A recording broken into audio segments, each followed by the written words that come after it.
নতুন বছরের প্রথম দিনেই টি-20 বিশ্বকাপ নিয়ে বড় ঘোষণা করে দিল অস্ট্রেলিয়া বোর্ড। আজকের ভিডিওতে আমরা জানাবো অস্ট্রেলিয়ার বিশ্বকাপ দল চোট থাকা সত্ত্বেও কেন 3 তারকা দলে, অধিনায়ক মিচেল মার্শের ভূমিকা, আর কেন এই দল ভারসাম্যপূর্ণ বলছে অস্ট্রেলিয়া।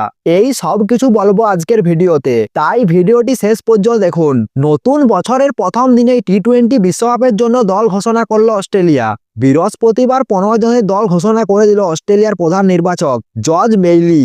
এই দলে তেমন কোনো বড় চমক না থাকলেও নজর কেড়েছে একটি বিষয়, চোট থাকা সত্ত্বেও 3 জন ক্রিকেটারকে দলে রাখা হয়েছে। সব থেকে আলোচনার নাম অস্ট্রেলিয়ার টেস্ট এবং একদিনের ক্রিকেটের অধিনায়ক প্যাট কামিন্স। অ্যাশেজ সিরিজে প্রথম 2টি ম্যাচে তিনি খেলেননি, তৃতীয় টেস্ট খেলেই দলকে সিরিজ জিতিয়ে দেন। তারপরে তিনি জানিয়ে দেন শেষ 2টি টেস্ট তিনি খেলবেন না। এই অবস্থাতেও কামিন্সকে রাখা হয়েছে টি-20 বিশ্বকাপের দলে। অস্ট্রেলিয়ার ক্রিকেট বোর্ড মনে করছেন তিনি বিশ্বকাপের আগে পুরোপুরি ফিট হয়ে যাবেন। একইভাবে দলে রাখা হয়েছে জস হ্যাজেলউডকে। ভারতের বিরুদ্ধে গত বছরের 31শে অক্টোবর দ্বিতীয় টি-20 ম্যাচে চোট পান তিনি, তারপরেই তিনি আর মাঠে নামেননি। আর বোর্ড আশাবাদী তিনি টি-20 বিশ্বকাপের আগেই ফিট হয়ে যাবেন। তৃতীয় নামটি হলো Tim David. Big Bash league খেলতে গিয়ে তিনি চোট পান, তবুও তার ম্যাচ জেতানোর ক্ষমতার উপর ভরসা রেখে তাকে দলে রেখেছে অস্ট্রেলিয়া। অন্যদিকে টি-20 বিশ্বকাপে অস্ট্রেলিয়া অধিনায়ক হচ্ছেন মিচেল মার্শ। 2021 সালের টি-20 বিশ্বকাপে ফাইনাল ম্যাচে সেরা হয়েছিলেন মিচেল মার্শ। বর্তমানে তিনি অস্ট্রেলিয়ার স্থায়ী টি-20 দলের অধিনায়ক। মার্শের নেতৃত্বে আগ্রাসী ক্রিকেট খেলতে নামবে অস্ট্রেলিয়া, এটা পরিষ্কার।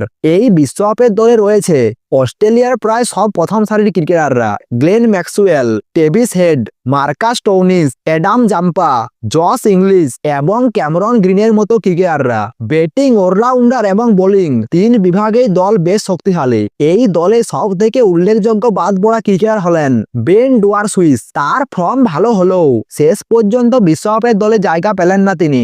দল ঘোষণার পর প্রধান নির্বাচক জর্জ হেইলি বলেছেন, গত কয়েক বছর ধরে আমাদের টি-20 দল সফল হয়েছে। শ্রীলঙ্কা এবং ভারতের পরিবেশের কথা মাথায় রেখে স্পিন এবং পেসারদের মধ্যে ভারসাম্য রাখা হয়েছে। তিনি আরো বলেন, প্যাট কামিন্স, হ্যাজেলউড এবং টিম ডেভিড ধীরে ধীরে সুস্থ হচ্ছে। চলুন একবার বিশ্বকাপের জন্য অস্ট্রেলিয়ার পুরো দলটি দেখে নেওয়া যাক। অধিনায়ক হিসেবে থাকছেন Mitchell Marsh, Xavier Bartlett, Cooper Connolly, Pat Cummins, Tim David, Cameron Green, Nathan Ellis, Josh Hazlewood, Travis Head, Josh Inglis, Glenn Maxwell, Matthew Short, Marcus Stoinis এবং অ্যাডাম জাম্পা। সব মিলিয়ে বলা যায় অস্ট্রেলিয়া ঝুঁকি নিয়েছে ঠিকই, কিন্তু সেই ঝুঁকির পেছনে রয়েছে অভিজ্ঞতা এবং আত্মবিশ্বাস। যদি চোট থাকা ক্রিকেটাররা সময় মতো ফিট হয়ে ওঠেন, তাহলে অস্ট্রেলিয়া আবার বিশ্বকাপ জয়ের দাবিদার হয়ে উঠবেন। এই খবরটা নিয়ে আপনার কি মতামত কমেন্টে অবশ্যই জানাবেন।